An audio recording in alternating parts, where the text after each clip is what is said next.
Son grand-père vivait dans une maison avec un jardin entouré d'un haut mur de pierre. À l'extérieur, il y avait un grand pré et derrière le pré, une épaisse et sombre forêt. Un beau matin, Pierre ouvrit la porte et s'en alla dans le grand pré vert.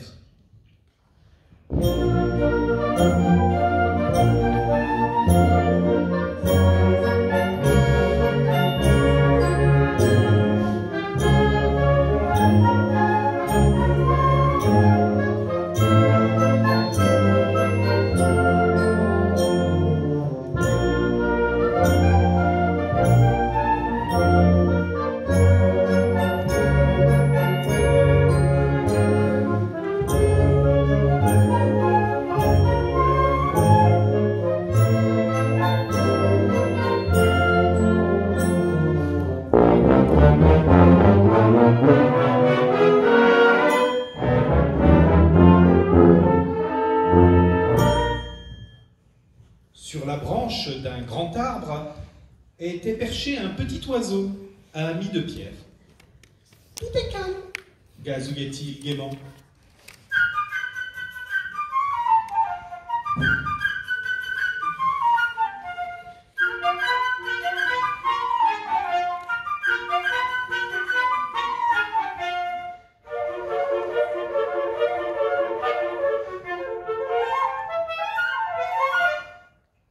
Peu de temps après, un canard apparut en se dandinant allègrement.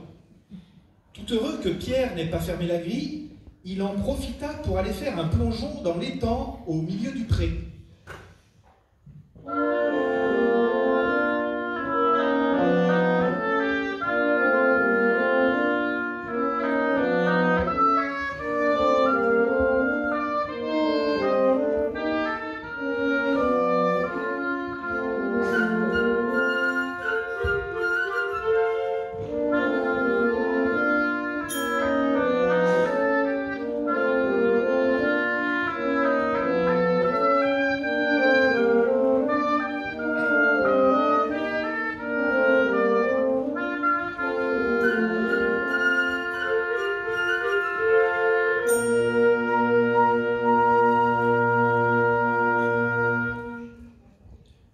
Voyant le canard, le petit oiseau atterrit sur l'herbe près de lui. « Quel genre d'oiseau es-tu si tu ne peux voler ?» dit-il en haussant les épaules. Ce à quoi le canard répliqua. « Quel genre d'oiseau es-tu si tu ne sais pas nager ?» Et il plongea dans l'étang. Ils continuèrent de la sorte à se disputer, le canard nageant dans l'étang et le petit oiseau sautillant le long de la berge.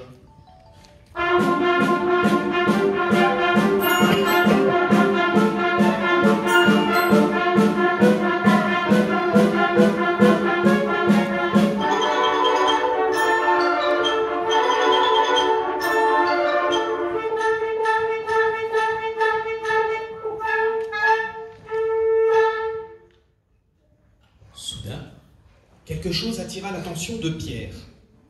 Il aperçut un chat qui s'approchait en rampant sur l'herbe. Le chat pensait « Quel bon déjeuner je vais faire !» Comme un voleur, il s'approcha de lui sur ses pattes de velours. «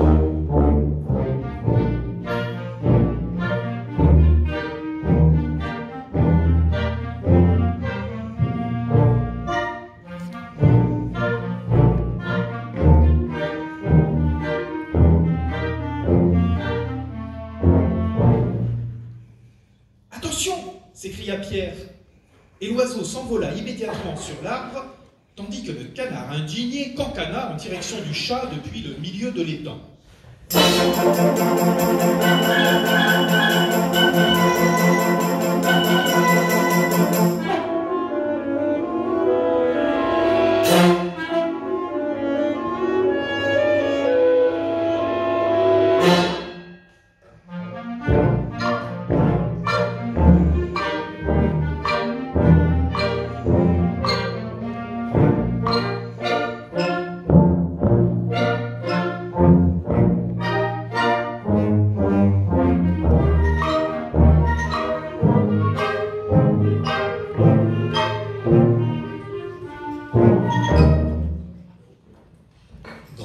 sortit. Il était en colère, car Pierre était allé dans le pré. « C'est un endroit dangereux. Si un loup sortait de la forêt, que ferais-tu » ?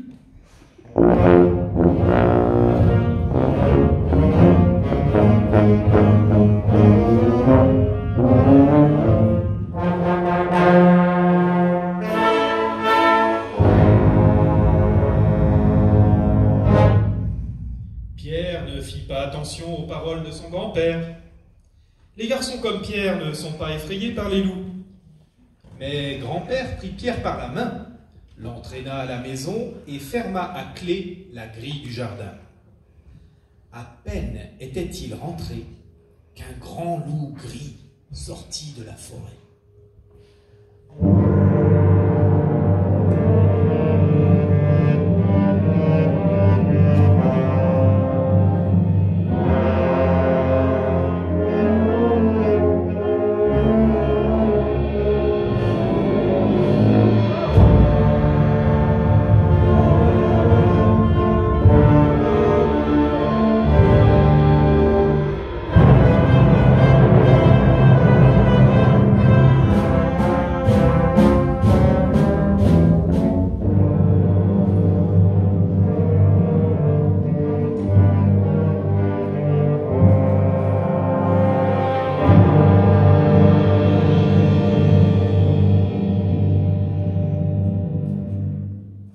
En un éclair, le chat grimpa dans l'arbre. Le canard caqueta et, dans son énervement, sortit hors de l'étang. En dépit de ses efforts, le canard, dans sa fuite, ne put lui échapper. Le loup s'approchait de plus en plus près encore. Le voilà qui le rattrape. Il s'en saisit et n'en fit qu'une bouchée.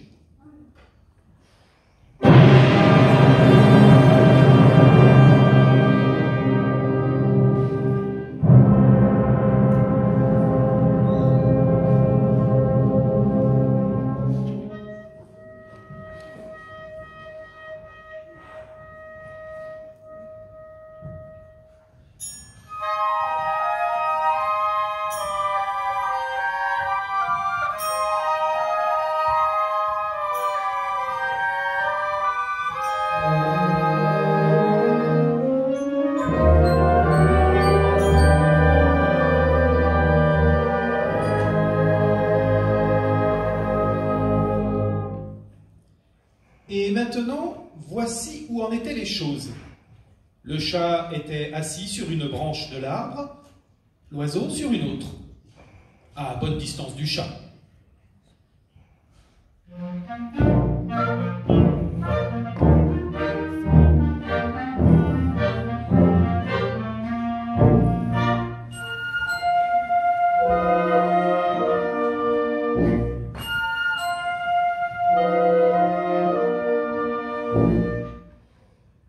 Tandis que le loup, tout en tournant autour de l'arbre, fixait sur eux un regard gourmand.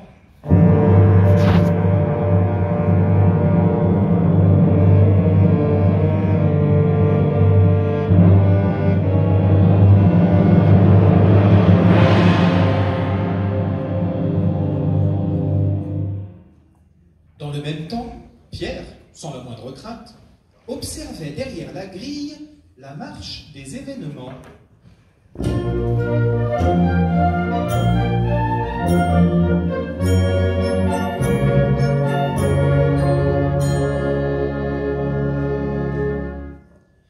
Pierre courut à la maison, prit une grosse corde et grimpa sur le mur de pierre. Une des branches de l'arbre autour duquel se promenait le loup passait par-dessus le mur. Pierre s'empara de la branche, puis il grimpa allègrement sur l'arbre. Il dit à l'oiseau, « Tourne autour de la tête du loup, mais prends garde qu'il ne t'attrape. » L'oiseau, de ses ailes, frôlait la tête du loup qui sautait furieusement après lui afin de le happer. Comme l'oiseau agaçait le loup, comme il avait envie de l'attraper. Mais l'oiseau était trop adroit et le loup en fut pour sa peine. Pendant ce temps, Pierre avait fabriqué un lasso et contrôlait attentivement sa chute. Ainsi, il attrapa le loup par la queue et tira de toutes ses forces.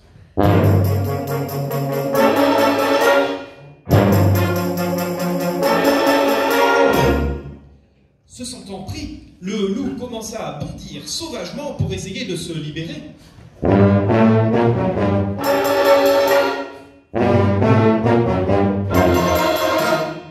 Mais Pierre avait enroulé l'extrémité de la corde à l'arbre.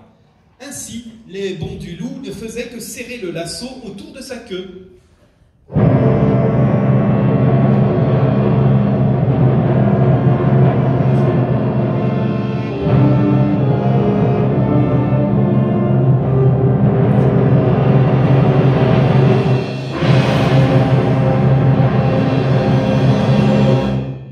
C'est à ce moment que sortirent les chasseurs de la forêt. Ils suivirent les traces du loup et tirèrent des coups de fusil.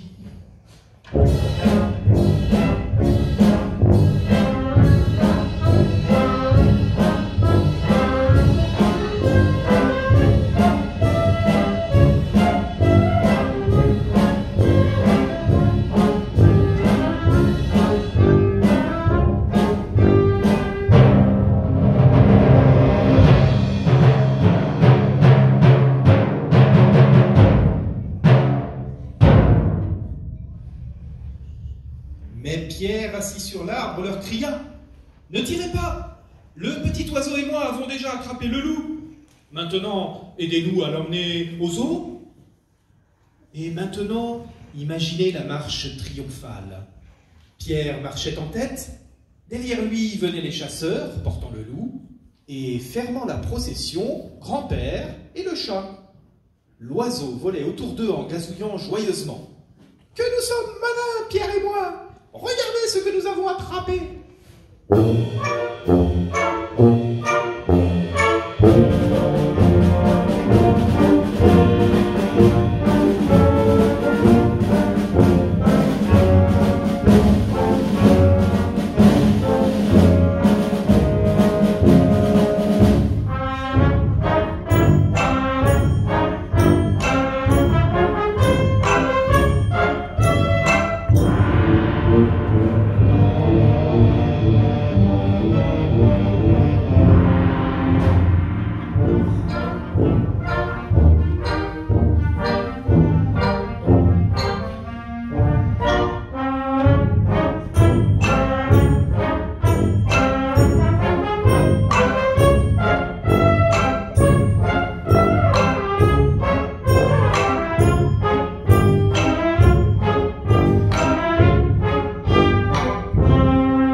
Et si vous écoutez très attentivement, vous pourrez entendre le canard crier dans le ventre du loup, car dans sa hâte, le loup l'avait avalé vivant.